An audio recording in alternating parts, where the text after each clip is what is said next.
2019 is, in my opinion, the best era of NBA basketball, the best 5-year stretch of NBA basketball, in my opinion.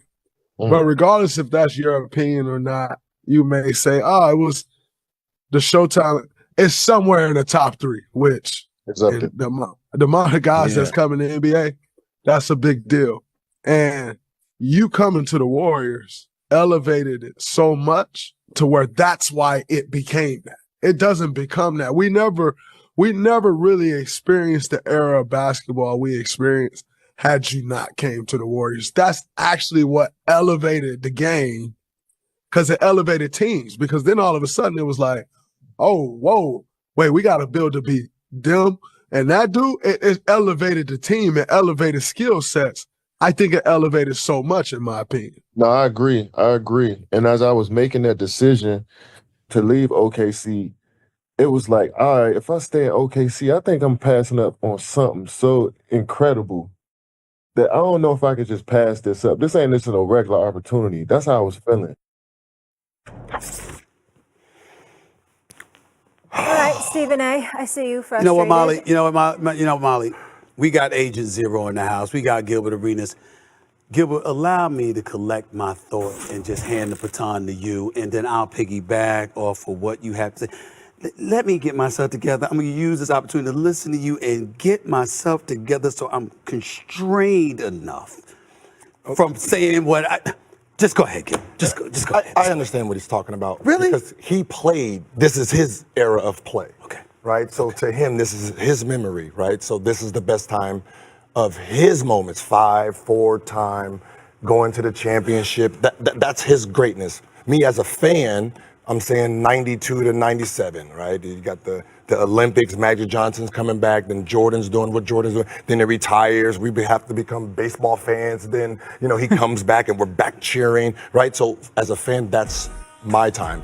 As a player that's unbiased, I would have to say, if you're talking about competition, it's gonna start before them, building for them, because Boston built something in 08. Then Kobe had to build something, which forces LeBron to build something. Magic had something. The Atlanta Hawks had something. So there was this movement of 3 bigs. You had the big 3s versus just the 2.5 or the 2s. So it started a few years before, but he wasn't in the NBA to understand that. But I do understand what he's saying, because this was his part of his greatness. Well, it's not a surprise that Draymond thinks the 5 years that he went to the finals in a row were the best years. In a weird way, I don't blame him for that. I will say this. I was around in the 80s, so I do remember when Magic was going against Bird and then Jordan against Isaiah and the Pistons. I would probably lean towards that because that was my childhood. I will say this. I'll give him this. I do think that era is underrated because the Warriors were winning and people thought it was boring. I hear people say that Durant, I hear this almost every day, that Durant went to the Warriors and made the league boring or made the league unfair. The Thunder were an awesome team. Now, it broke up when Durant left, but they were an awesome team. The Cavs were an awesome team. The Spurs were an awesome team. Do not forget they had 2 60-win seasons, and we will never know if Kawhi doesn't sprain his ankle in Game 1, step on Zaza. That era is underrated. I cannot, with a straight face, say it's the best era ever, but it is underrated. I'll allow that. Are you Catholic? Yes. You Catholic? Yes. So you don't mind if I just refer to you as the Pope? Because you always find wonderful, wonderful things to say. I mean, when there's no reason to even do it. You've got to be right here. You've got to be kidding me. I'm making this up. This is not about a team. Now, I don't mind him sitting up there and talking about the best team ever. One would argue with it, but I don't mind that. 3 championships in 4 years, as elite as they were. KD arrives there with the Splash Brothers. I mean, I get that. He didn't say team. He said eras. I mean, are you kidding me? Did you see Magic and the Lakers and the Showtime Lakers against the Boston Celtics in the 80s? Did you see it? I mean, am I missing something? Did you see the road that the Chicago Bulls had to travel en route to 6 chips? Remember what Pat Riley was doing with the Knicks, ready to mug your ass, okay? The Indiana Pacers and the crew that they had. What about Charles Barkley with Kevin Johnson, the Dan Marley, and those boys with the Phoenixes? What about the Glove, Peyton, and Sean Kemp? What about that? What about Utah with Stockton and Malone? I'm just throwing this out there. I'm saying errors now. And why do I bring up errors? Because I'm not just talking about a team. I'm talking about a multitude of teams where competition presided. Now, by the way, notice I'm talking basketball. So notice how people gonna get upset, right? People will be offended. Like I'm talking about them personally. I'm talking about their families and stuff. I'm talking basketball. The era of the 80s, please don't get me started. I gave you the 90s, okay? Now, you've got Shaq, Kobe, and the crew. What was Tim Duncan, Manu Ginobili, Tony Parker, and those brothers? That was chopped liver? What the hell was that? What are we talking about here? And oh, by the way, when you think about the 80s, let's go back to the 80s for a second. What was the 5 championships that the Lakers won, the 3 that the Boston Celtics won? What was that interrupted by? That was interrupted by 454, Moses Malone, Dr. J. Julius Irvin and the crew, Philadelphia. That was interrupted by the bad boy Pistons with Isaiah, with Dumas, with Lambert, with Sally, with Rodman and James Edwards, for crying out loud. It was interrupted by all of those guys, okay? So I'm sitting there, you're talking about errors. Why am I taken aback by this? You might have had a point if KD hadn't left OKC. You did go to a game 7. Before you lost to the Golden State Warriors and ultimately joined the team. So my point is, remember how good they were?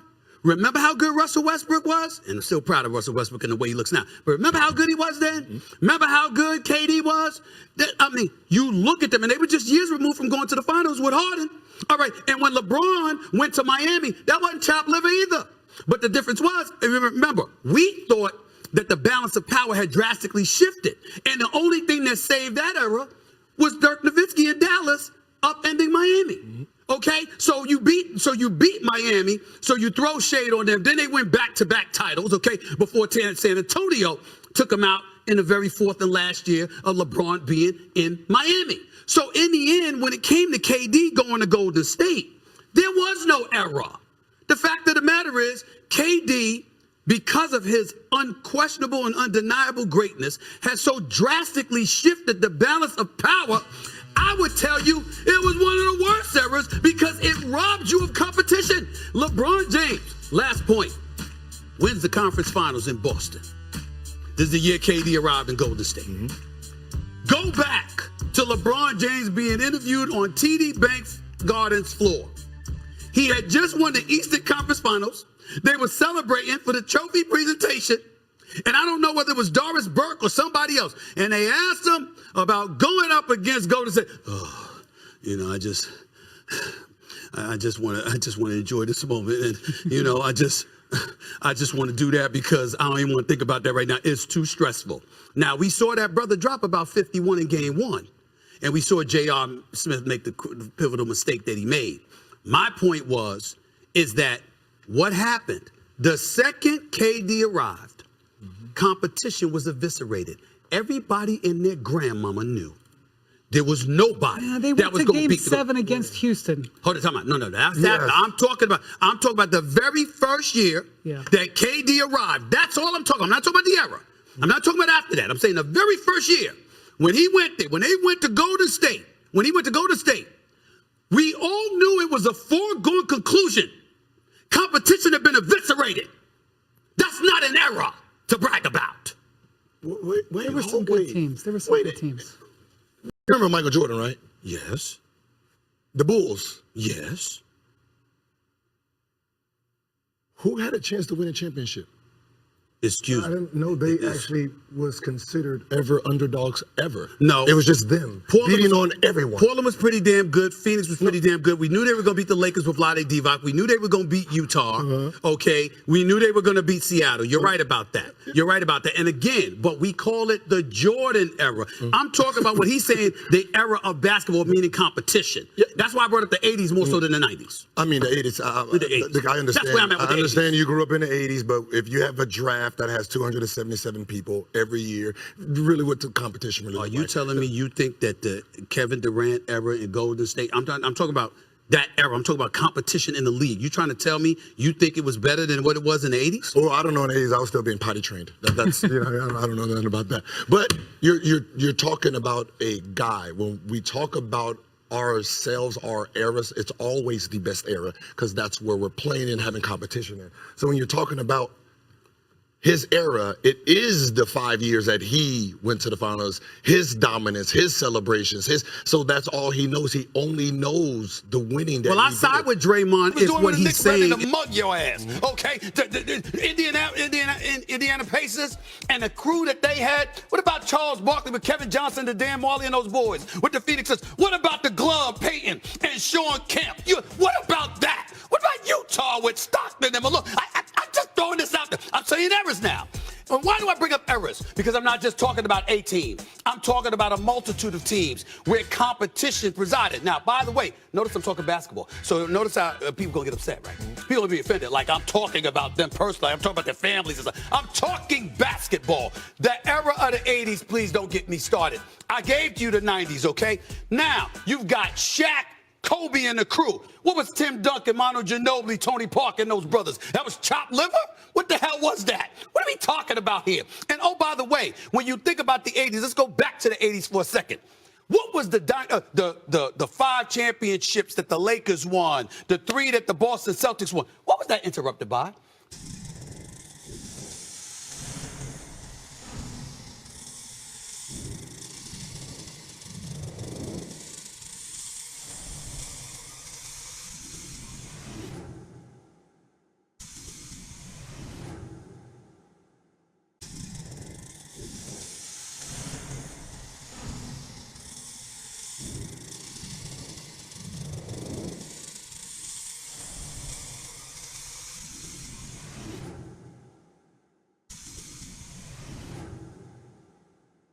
As the NBA season heats up and the playoffs loom ever closer, the questions surrounding the league's contenders continue to mount.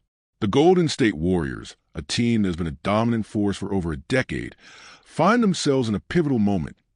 New faces, lingering injuries, and ever-tightening Western Conference race. But when the lights shine brightest, one man continues to rise above the moment: Stephen Curry.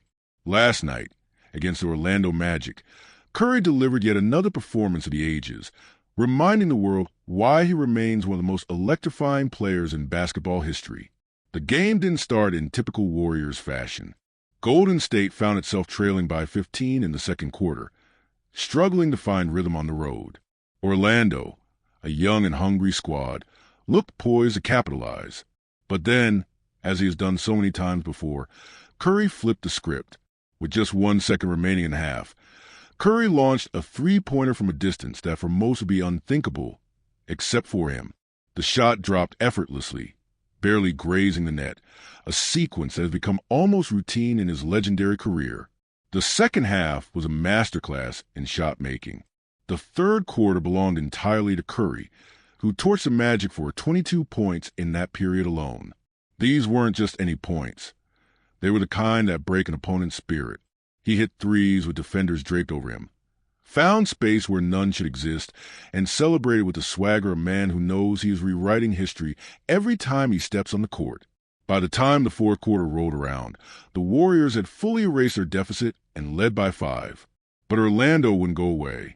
Every time the Magic clawed closer, Curry answered with yet another dagger. His 10th three-pointer of the night pushed the lead to 6. His 11th kept the Warriors in front.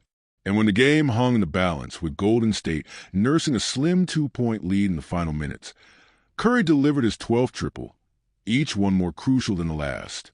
When the dust settled, Curry had poured in 56 points, tying LeBron James for the second most points ever scored by a player aged 36 or older. Only the late, great Kobe Bryant had ever scored more at that stage in his career, his unforgettable 60-point farewell game. Curry's performance wasn't just a statistical masterpiece. It was a necessity. Every bucket was required. There were no empty calorie points, no late game padding. This was a virtuoso effort in a game that mattered. ESPN's Brian Windhorst, reflecting on Curry's dominance, put it in a way that perfectly encapsulates his impact.